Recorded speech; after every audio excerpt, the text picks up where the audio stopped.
Welcome back, friends, to the shop. While I'm convalescing from the flu, I thought we would do a little show and tell today. I have got a new addition to the arsenal here. What we have here is an 870 Police Magnum. And I figured when I was looking at these and the deal came up, why have one when you can have two at twice the price, right? It was Brian, my neighbor, Brian, he came over, this was some weeks ago, and he said, man, I found a deal on some 870 Police Magnums that I just couldn't pass up, and I just ordered two of them. Well, I got to looking into it, and I said, man, I'll take two of those as well. We were actually able to get both of these, or I was able to get two of these Police Mags for less than what one brand new one costs. So I didn't know a whole lot about these, but since then I've done some research on the website, and there's a huge difference between the 870 Mags and the regular express models that you get like at Cabela's or Bass Pro Shops or wherever you buy from your local gun shop. So I thought we would cover that today because it's actually quite interesting. As far as I could determine, I've got my notes over here, there are 12 major differences between the police models and the expresses. So let's go over that. It'd be kind of a fun thing to do, and maybe you know this, maybe you don't. So number one, when these are assembled in a very special area where the folks that work there only assemble LE and military firearms. So there's a 23-point inspection, and these folks, that's all they do, and so they're really good at it. They know what to look at, and so what you're getting that's different from just the production ones is you get hands-on on all the different aspects. You actually have a real person looking at these and the assembly to make sure that everything is correct. I was told by my gunsmith that some of the new Remingtons are so crudely put together that there's not even any hands-on. Everything is machine built, and they've completely removed the human element.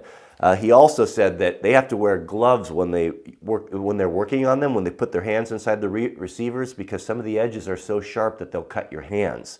I thought that was kind of interesting. So you have real people inspecting them over just machine-produced guns. Number two, what I have here, assemble special area. Okay, we got number three, longer magazine springs ensures positive feed. So the magazine on these, of course, is this tube right here, and there's the spring. So the police models have a heavier spring in there, and I guess that's to offset the heavy recoil that you would have from like a double-aught buck right there. You can see, I love these clear ones. You can see the little pellets in there, or your slugs. So more reliable feeding. Number four is you've got a heavier sear spring in the trigger group, which is going to give you maybe a little bit heavier trigger pull. The website said in Remington from 5 to 8 pounds on the police models.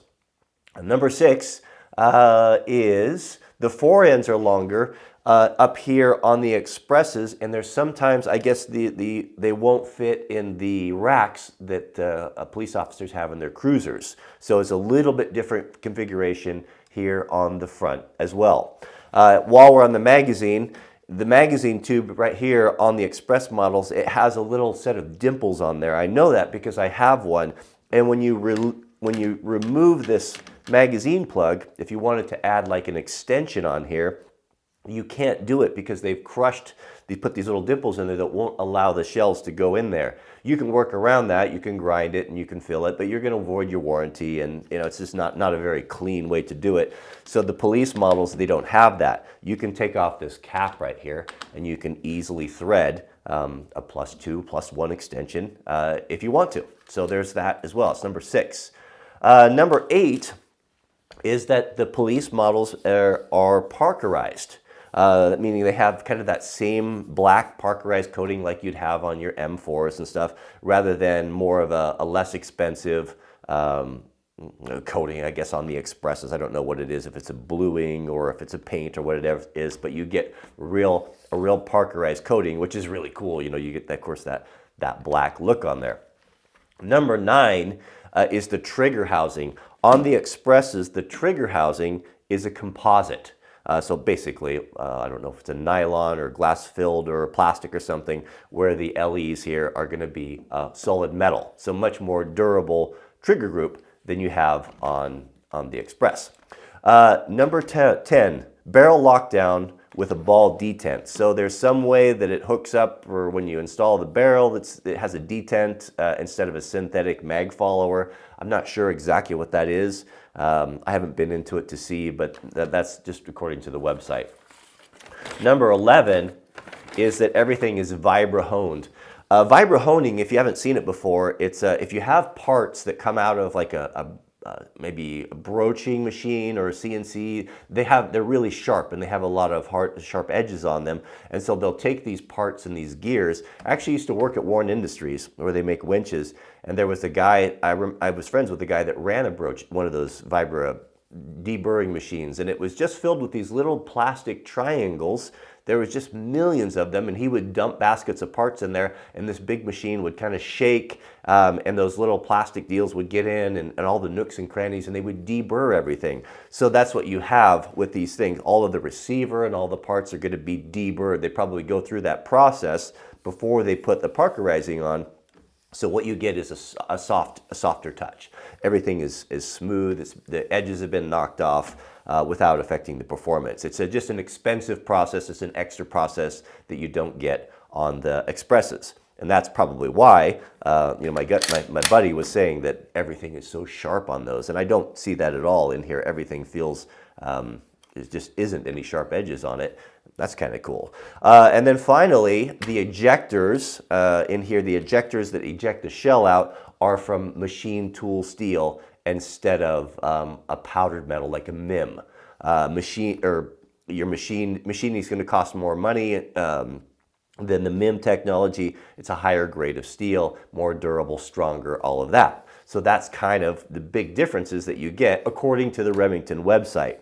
Now on these particular ones, these are kind of interesting, so that they were, as you can see, they were both set up here to shoot less lethal rounds, maybe beanbag or something like that. So they painted the stocks yellow so that there wasn't any confusion in there. So a guy didn't actually, grab one of these for crowd control and be shooting buckshot instead of the beanbag.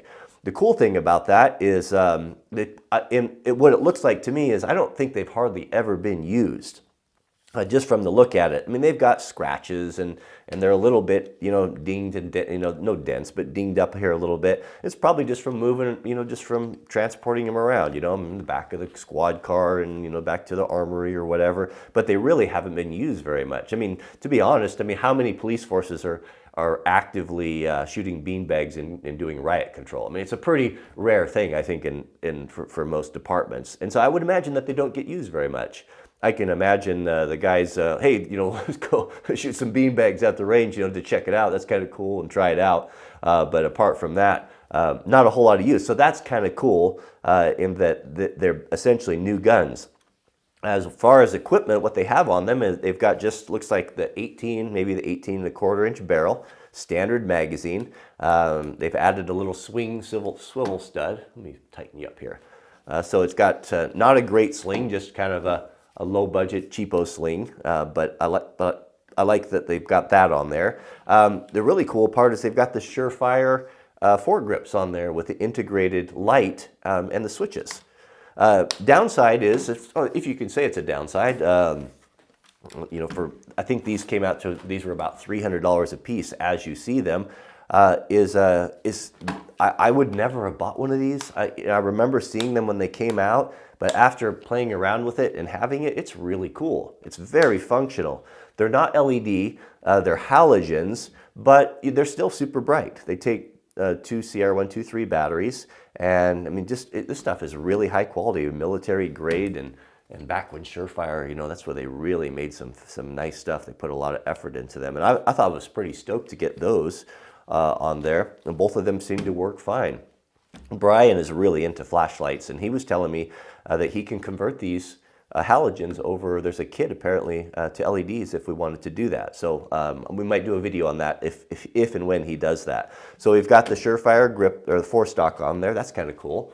We've got a side saddle, Tacstar side saddle, which gives you an extra ability. You can put extra shells in there. I don't know if I really like this or not. I have an Express model as well, and I have put one on there. It's pretty heavy. when you get that loaded on there, and it's really bulky. It really sticks off to the side. So if you're wearing body armor or anything like that, potential for catching and just the thing being kind of slow into action and all that mass to move around, I don't know that that's something that I want to keep on there. I'm not sure yet. I'm still kind of fleshing that out. But those are there as well. And the cool part about it, as we look at its sister, is that they indeed have the original walnut stalks, and they're not a synthetic stalk. And that's what I was really stoked about. So when I ordered these, the guy had the guy. What he had done is there was a police department that had decommissioned these, and he bought them at the auction. So there was just a huge, like a 4x4 pallet box full of them, and he was selling them at a discounted rate. And there was some of them that had synthetic orange stalks, and some of them that had yellow. And he had a picture of one of these, and I could see that it was walnut underneath, because there's nothing cooler than the old, the 870 with a walnut stalk and that corn cob grip, the wood one that they put on, that so classic one that you see, back in the 70s and 80s. And I would like to restore it to that. So I might do a video, if you guys are interested, on we could take this off and strip all this off there and refurbish this and get it back to the way it was in the original stock. Obviously no checkering or anything like that. And they just look beautiful when they have that wood stock. They got the nice recoil pads on there. These are pre-Freedom Group. If you don't know what that means, this was new to me. Brian kind of educated me on that. So the Freedom Group was an investment company that purchased up some of the iconic American manufacturers of firearms and basically just used them to squeeze every bit of money they could out of them. Cut corners, cut costs, just going forward on the inertia of the once good names. Marlin, I think, was one of them. I guess the quality of those have just went in the toilet. Remington, another. One exception from that, I guess, are the police guns. They still go through that 23-point inspection, and they're just a higher quality because that's what's demanded from law enforcement or military. So these guys. So if you're looking for these used ones, you might want to consider getting one that's before the Freedom Group. And I don't quote me on this, but I think it was right around 2006 or something like that when that merger or that takeover happened. And there may be some problems with that. These are, Brian ran the serial numbers on them, and I think he said, to the best he could tell, they were about 1999. Somewhere in there. So that falls within a great range. But I thought I'd just share that with you. I was really excited about it, and to get such a good deal out there. I wasn't really looking for these. I always had in the back of my mind that I kind of wanted to get a proper 870, a police Magnum that will shoot the 3-inch and is really, the super high quality one that you can really trust over the Expresses, having the Express, and this would really fit that bill. So what am I going to do to these? Probably not too much. I think I'll probably just leave them alone. I'll probably just refinish the stock on the back. I don't need to change the sling. I would, rather than dumping a whole bunch of money into these, is just to kind of go through them and check everything out, get everything field stripped and oiled and test it out, get the yellow paint off, of course, and then take that money and do some training. Because I haven't had a lot of training with 870s. I grew up bird hunting. I grew up hunting duck, and we used to hunt Canadian geese and upland and chukars and that sort of thing, grouse and pheasants. But never any combat training or anything like that. I thought that would be kind of fun to do. So I don't know if Thunder Ranch offers those 870 classes. I'll have to look on there. But if you guys have taken one, and if you can recommend it, that's in the Pacific Northwest area, I'd be interested to hear that. We could put that on. Maybe if Thunder Ranch does one, maybe we could do a subscriber class like we're doing. Actually, speaking of which, in 2 weeks, we'll be at Thunder Ranch for the couple's Wranglerstar Urban Rifle. So we'll be shooting video for that too. So we're super excited about that. Mrs. W and I and then 4 other subscribers with their spouses or girlfriends will be there as well. And that's learning how to use AR or M4 as a couple together, combined for home defense. Clint Smith is of the opinion that is among the best for home defense, and he makes a really good argument. This will be the second time we've went through that course. So I'm really looking forward to that. We'll be doing, if they will allow us, if they want to maintain the relationship, we'll be doing another one. and it may not be urban rifle. You know, maybe we'll do high precision or high angle. That would be fun to do with our spouses. And anyway, so I'm kind of rambling. So I'm just woke up not feeling too good today, and so Mrs. W has made me some chicken soup and told me that this is the only video that I can make today, and I need to come back up and go back to bed. So I might just do that. But one nice thing about having this cold is it does give me the good radio voice, right? So there's always a good side to everything, right? So I thought I'd share that with you. I was kind of fun. I was kind of excited about it, and it was really a great deal, and I was happy Brian made me aware of it. So thanks for watching. I appreciate all your support. Don't forget to click the thumbs up if you enjoy these videos, and we'll see you guys on the next one.